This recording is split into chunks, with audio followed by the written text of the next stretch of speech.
रात के गहरे अंधेरे में हवा में अजीब सी ठंडक थी। गांव के चारों ओर सन्नाटा फैला हुआ था। बस कभी कभी झींगुरों की आवाज़ें इस डरावनी खामोशी को चीरती थी। वह गांव जो कभी खुशहाली से भरा हुआ था, अब डर के साए में जी रहा था।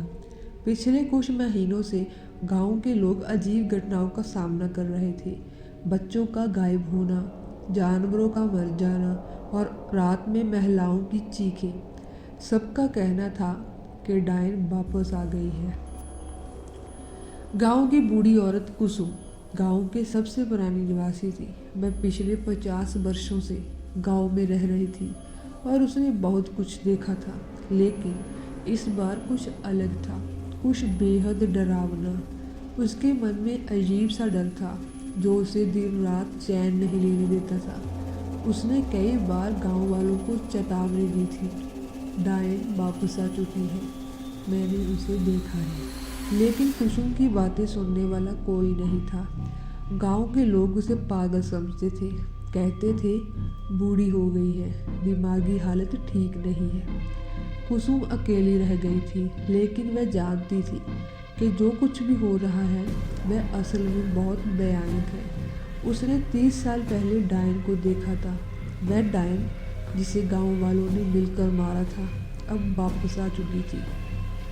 कुसुम की बातें सिर्फ अफवाहें नहीं थी, इस गांव की एक खौफनाक कहानी थी।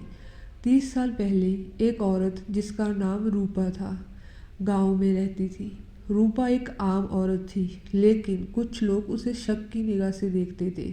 उसका अकेले रहना, किसी से ज़्यादा बात ना करना और रात को अक्सर जंगल की ओर जाते हुए देखना गांव वालों को खटकता था। गांव के कुछ बच्चों ने उसे जंगल में कुछ अजीब क्रियाएं करते देखा। डर से कांपते हुए बच्चों ने गांव आकर लोगों को बताया। धीरे धीरे गांव में अफवाह फैल गई कि रूपा डायन है और वह काले जादू से लोगों को नुकसान पहुंचाने वाली है। गांव वाले गुस्से से भर गए। एक रात सभी ने मिलकर रूपा को घेर लिया।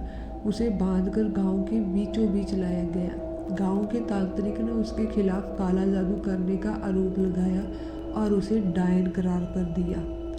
किसी ने उसके पक्ष में आवाज़ नहीं उठाई। उसे उसी रात जिंदा जला दिया गया, लेकिन मरते मरते उसने एक शाप दिया था, मैं लौट कर आऊँगी और इस गांव को तबाह कर दूंगी। गांव वाले इस शाप को हंसी में उड़ाकर चले गए, लेकिन कुसुम ने उसकी चीखें सुनी थी और उसके शाप की गंभीरता को महसूस किया था।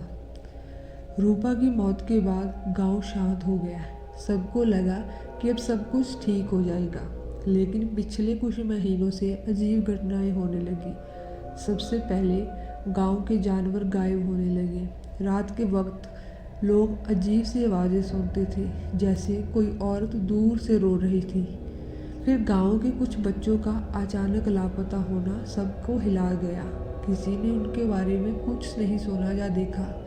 गांव वालों को शक था कि यह सब किसी बुरी आत्मा का काम है, लेकिन कोई इस बात को स्वीकार करने को तैयार नहीं था कि डायन वापस आ चुकी है। कुसुम जानती थी कि यह सब रूपा का ही काम है। उसने गांव वालों से कहा, वह आई है अपना बदला लेने, लेकिन गांव वाले अब भी उसकी बातों पर यकीन नहीं कर रहे थे। एक रात जब गांव के सभी लोग गहरी नींद में सो रहे थे, अचानक कुसुम के घर के पास अजीब सी आवाज़ें आने लगी, जैसे कोई धीरे धीरे उसके दरवाजे को खटखटा रहा हो। कुसुम का दिल तेजी से धड़कने लगा। उसने हिम्मत करके दरवाज़ा खोला, लेकिन वहाँ कोई नहीं था। जैसे ही उसने बाहर कदम रखा, उसे दूर से एक सफ़ेद साया दिखाई दिया। वह साया धीरे धीरे उसकी ओर बढ़ रहा था। वह समझ गई कि यह रूपा है। डरते हुए वह वापस अंदर भागी और दरवाज़ा बंद कर दिया, लेकिन अब तक देर हो चुकी थी। वह जानती थी कि डायन उसे खोजने आई है। उस रात कुसुम ने अपनी जान बचाने के लिए गांव से भागने का फैसला किया। कुसुम भागते हुए गांव के तांत्रिक के पास पहुंची। उसने तांत्रिक से मदद की गुहार लगाई। तांत्रिक ने उसकी बात सुनी और कहा, यह वही डायन है जिसे हमने 30 साल पहले मारा था। वह अपने बदले के लिए वापस आई है। हमें इसे रोकने के लिए कुछ करना होगा। तांत्रिक ने गांव वालों को बुलाया और सबको एकजुट किया। गांव के लोग डर से कांप रहे थे। उन्होंने कभी नहीं सोचा था कि रूपा का शाप सच हो जाएगा। तांत्रिक ने सबको बताया कि डायन की आत्मा को शांति देने के लिए उसे एक विशेष अनुष्ठान करना होगा। उस अनुष्ठान के लिए उन्हें उसी जगह जाना होगा जहां रूपा को जलाया गया था। रात के अंधेरे में तांत्रिक, कुसुम और गांव के कुछ बहादुर लोग जंगल की ओर बढ़े। यहाँ रूपा को जलाया गया था। रास्ते में अजीब सी ठंडक थी और हवा में अजीब सी फुसफुसाहट हो रही थी। जब वे उस जगह पहुंचे तो चारों ओर घना अंधकार था। तांत्रिक ने अनुष्ठान शुरू किया।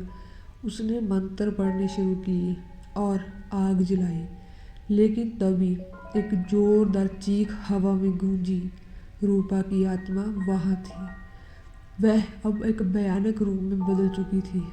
उसकी आंखें जल रही थी और उसकी पूरी देह काले धुएं से घिरी हुई थी। वह बदला लेने के लिए तैयार थी। तांत्रिक ने मंत्रों को और तेजी से पढ़ना शुरू किया, लेकिन रूपा की आत्मा और भी उग्र हो गई थी। उसने एक एक करके गांव वालों पर हमला करना शुरू कर दिया। लोग डर के मारे इधर उधर भागने लगे। कुसुम चुपचाप खड़ी सब कुछ देख रही थी। उसे समझ नहीं आ रहा था कि क्या करे। तभी तांत्रिक ने उसे एक मटका पकड़ाते हुए कहा, इसमें पवित्र जल है, इसे डाइन पर छिड़क दो।